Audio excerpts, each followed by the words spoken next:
Esila. Esila. Ne? Önce kendini tanıtsana teyzem. Benim adım Esila. Kaç yaşındasın Esila? 5. Tamam. Bu ne? Slime. Bu yok. Bu ne şu? Bu mu? Evet. Bu jöle. Ellere yapıştırmıyor. Jöle değil, vazelin. Vaze. Neden sürüyorsun vazelini? Yapışmasın diye.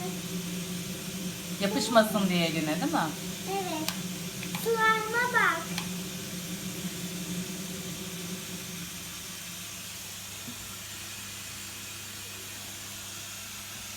Arkadaşlar ellere yapışıyor bu.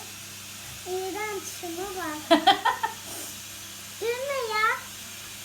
Gülmeyin. Gülmüyorum, tamam. Ne yapıyordun? Ben sana pipet verecektim, değil mi? Evet. Tamam.